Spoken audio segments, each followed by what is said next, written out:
सुकृति के माफी मांगने के बाद सिद्धार्थ ने उसे गले लगा लिया था।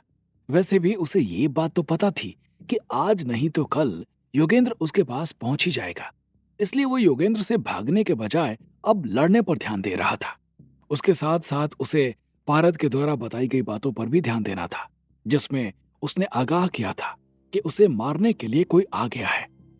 सिद्धार्थ अभी सुकृति को गले लगाकर बैठा ही हुआ था कि तभी उसका ध्यान अपने आप रांझना के घर के ऊपर चला गया था, जहां पर एक खिड़की खुली हुई दिखाई दे रही थी। सिद्धार्थ की निगाह जाकर उस खिड़की के पास ठहर गई थी, और जब सिद्धार्थ ने ध्यान से उस खिड़की पर देखा तो उसके होश फाख्ता हो गए थे। वहां पर रांझना का चाचा रवि उसके ऊपर ताबड़तोड़ थप्पड़ बरसाया जा रहा था। सिद्धार्थ ने जब रवि को रांझना को मारते देखा तो उसका खून खौल गया था। कितना बेरहम इंसान है, एक बच्ची को मार रहा है। सिद्धार्थ ने बुदबुदाते हुए कहा, कौन किसे मार रहा है? उसको बुदबुदाते देखकर सुकृति ने उससे सवाल किया।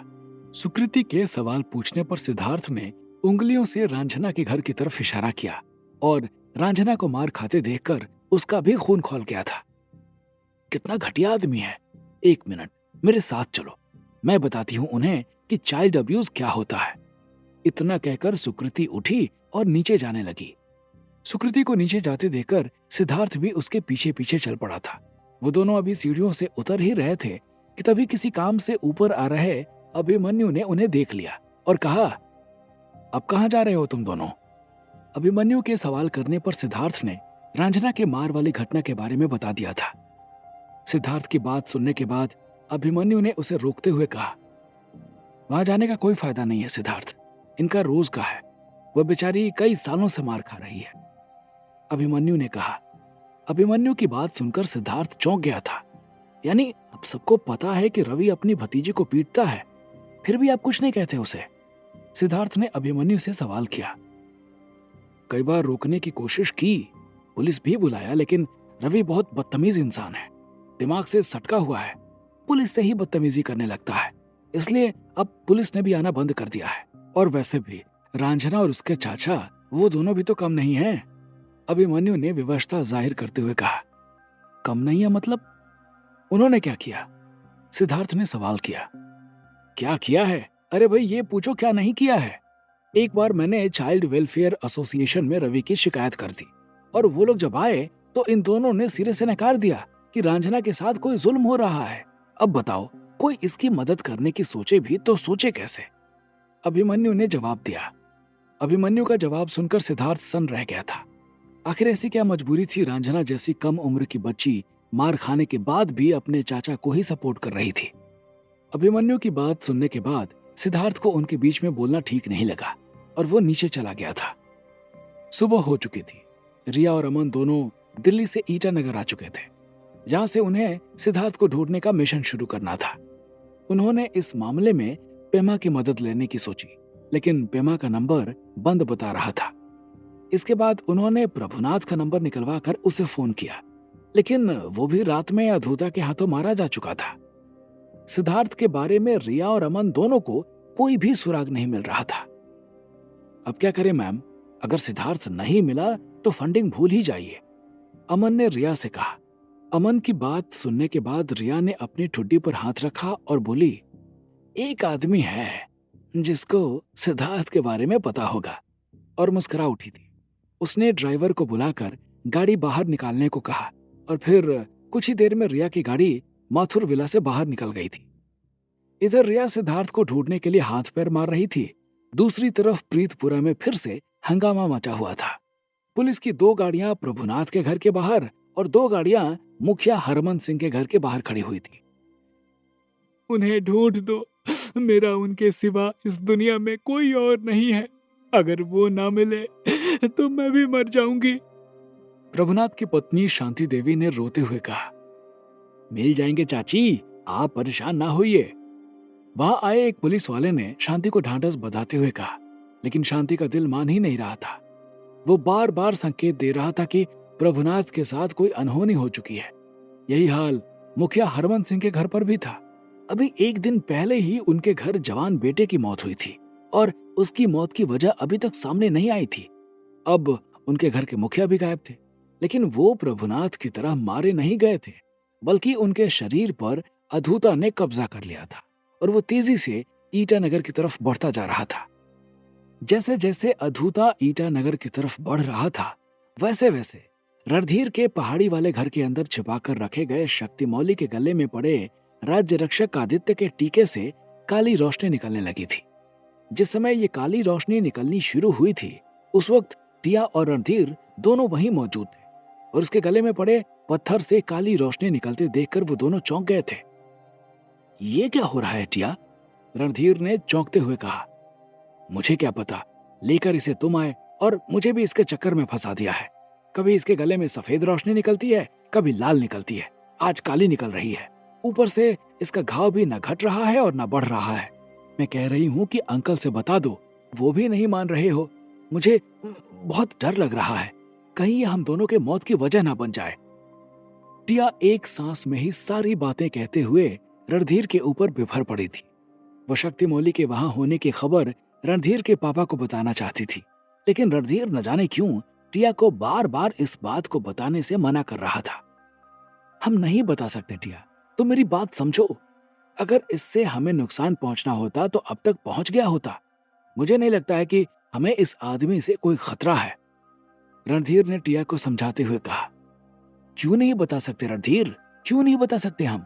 कहीं तुमने भी सिद्धार्थ की तरह कुछ अलग ही गुल तो नहीं खिलाया है? टिया ने चीखते हुए कहा।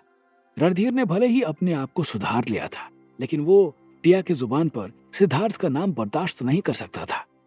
मैं उसके जैसा कातिल नहीं हूं, ठीक है? मैंने इसकी जान बचाई है। रणधीर ने मुंह ऐंठते हुए कहा।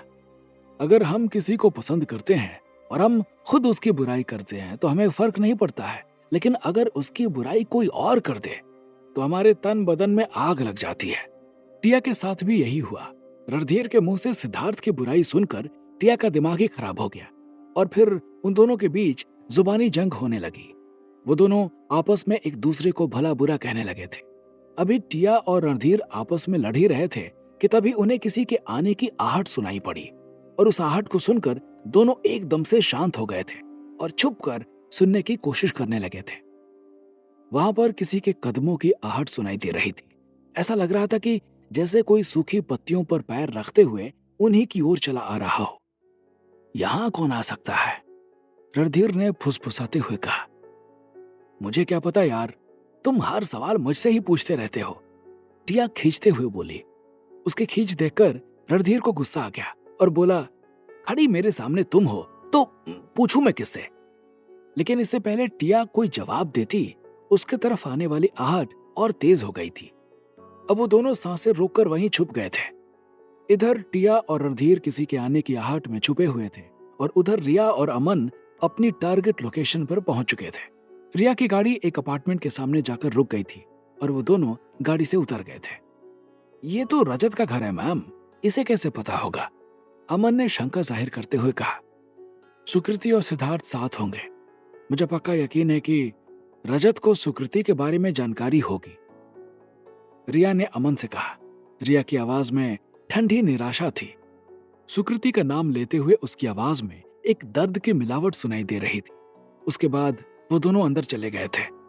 दरवाजे की घंटी बजने पर रजत ने जब दरवाजा खोला तो अपने सामने रिया और अमन को देखकर वो एकदम से चौंक गया था। आप दोनों इस वक्त यहां? रजत ने चौंकते हुए कहा। दिन का समय है रजत, रात नहीं हुई है। इसमें इतना चौंकने वाली बात क्या है?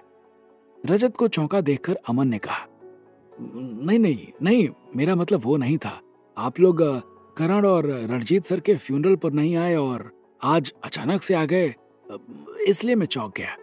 बाय द वे अंदर आइए, रजत ने जवाब दिया और रजत का जवाब सुनकर रिया ने उसके अंदर मौजूद तंज को बहुत आसानी से पकड़ लिया था। रजत ने उन दोनों को ले जाकर अंदर बिठा दिया था और अपनी नौकरानी को उनके लिए नाश्ता बनाने को कह दिया था। मुझे करणवीर के बारे में सुनकर बहुत बुरा लगा। मुझे उसकी मौत का बेहद अफसोस है, रिया ने उदासी से भरी हुई आवाज में कहा। उसे करणवीर की मौत का अफसोस तो था, लेकिन वो यहाँ उसकी मौत का अफसोस जताने नहीं बल्कि सिद्धार्थ के बारे में पता करने आई थी। अच्छा रजत, ये बताओ कि सुकृति मैम कहाँ है? करणवीर का बिजनेस वही तो संभालेंगी, हमें उनके साथ मीटिंग करके प्रोजेक्ट सिद्धार्थ के बारे में बात करनी है। हुकुम शाह ने हमें राजस्थान बुलाया है। अमन ने रजत के कुछ बोलने से पहले ही अपनी बात रखते हुए कहा। तब तक मेड चाय नाश्ता लेकर आ गई थी। नाश्ता कीजिए। रजत ने अमन के सवाल का जवाब नहीं दिया था। रजत का व्यवहार उन्हें काफी सस्पिशियस लग रहा था। चाय खत्म हो चुकी थी। अमन ने फिर से सुकृति को बुलाने वाला अपना सवाल दोहराया तो रजत ने कहा, सुकृति मैम का इस प्रोजेक्ट में कोई इंटरेस्ट नहीं है। उन्होंने इस प्रोजेक्ट पर और फंडिंग करने से रोका है। रजत का जवाब सुनकर अमन और रिया को यकीन हो गया था कि सुकृति वहां नहीं है। आप एक बार बुला दो सुकृति जी को, रिया ने रजत से कहा। मुझे खुद नहीं पता कि वो कहाँ है, रजत ने जवाब दिया। पता नहीं है, ये बताना नहीं चाहते, अमन ने गंभीर चेहरे के साथ देखते हुए कहा। आप जो समझना चाहे समझ लीजिए, ये उनकी सुरक्षा का मामला है, रजत ने दृढ़तापूर्वक जवाब दिया। अच्छा, और सिद्धार्थ, वो कहाँ है? न्यूज में तो वो दोनों एक साथ ही भागते दिखे थे, अमन ने थोड़ा सख्ती से बोलते हुए कहा, लेकिन रजत ने उसके बारे में भी पता होने से साफ इनकार कर दिया था। रजत के इनकार करने के बाद वो दोनों वहां से उठकर चले गए थे। इधर रिया और अमन रजत के घर से निकल गए थे, उधर रणधीर की घर की तरफ किसी के आने की आहट बहुत तेज हो चुकी थी। वो शख्स रणधीर के घर के दरवाजे पर पहुंच चुका था और उसने दरवाजे की सांकल खटखटा दी थी। हिम्मत करके जब रणधीर ने दरवाजे के बीच में बनी दरारों से झांका तो अपने सामने खड़े व्यक्ति को देखकर उसके पैरों तले जमीन सरक गई थी। क्या अधूता पहुंच गया है रणधीर के घर पर? क्या रिया और अमन लगा पाएंगे सिद्धार्थ और सुकृति के बारे में पता? क्या होने वाला है योगेंद्र सिंह का आगे का प्लान? क्या होंगे इन सभी सवालों के जवाब? हमें कमेंट करके जरूर बताएं और आगे की कहानी जानने के लिए सुनते रहिए भूमिपुत्र, सिर्फ पॉकेट एफएम पर।